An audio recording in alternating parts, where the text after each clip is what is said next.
it's so bizarre to me. I mean, being here the whole time, like the kitchen knife world is not has not embraced particle metallurgy steel, Sure. EM steel, it's often referred to as.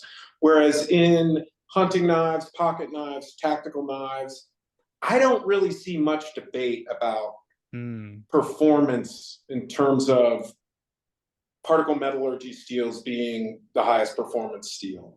And it's really just a question of whether you want to pay for it. Right. And I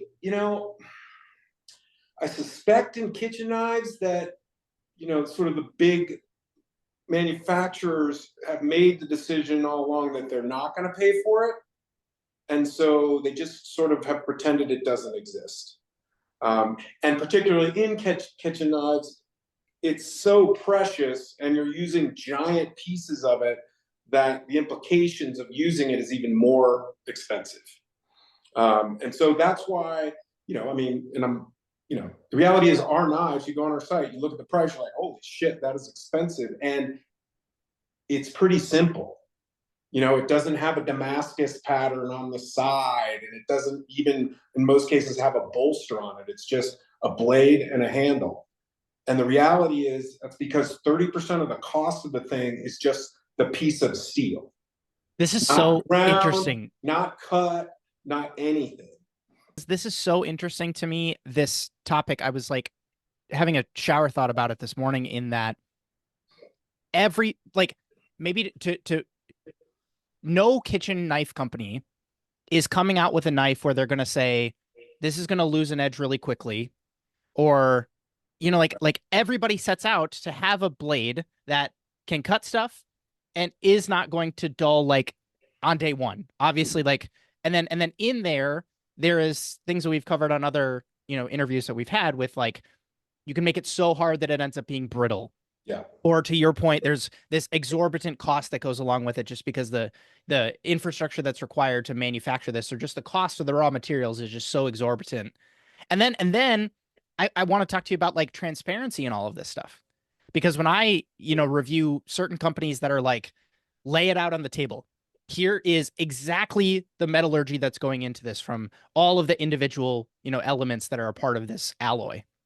And those are the ones that, like, paradoxically, people will either kind of like do a complete tear down. The knife blogs go into the super in depth about kind of like, well, corrosion is this and hardness is this and all of these sorts of things. And then that's not even talking about like Rockwell hardness. I've talked to some knife shops here in Seattle that are like, the Rockwell thing is just like total bogus, because from a consistency perspective, you're getting one section of one particular knife on one part of the testing thing.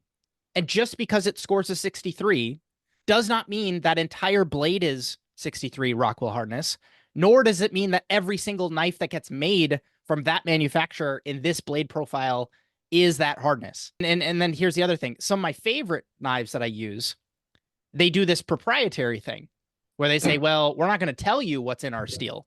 And then that turns the real knife nerds into kind of like, well, why won't you tell us what's in the knife stuff? Is it because, and like that starts to be a little wonky, because what I've noticed in reviewing knives is that if the performance is good and people are satisfied with how the knife works, people don't care if it's proprietary. Sure. It turns into this funny thing where kind of like, oh, cool, like these guys have it figured out. But if any sort of like scarlet letter comes out about the brand, and then there's a proprietary steel underpinning of their products, then it's like, oh my God, the pitchforks come out. And people are like, oh my God, I'm pissed. And so where does this all come from? Well, I would say the vast majority of it is marketing. Like the guys who are not telling you what it is, they've made a marketing choice that they want to pretend they have some secret sauce that nobody has. And I guarantee you, if you showed it to me, I could probably be like, well, it's got to be these three things. So Right. it's not like there's steels out there. I mean, I would say probably Woodstock Trident or Hinkle could actually pay to develop a steel that no one else was allowed to use.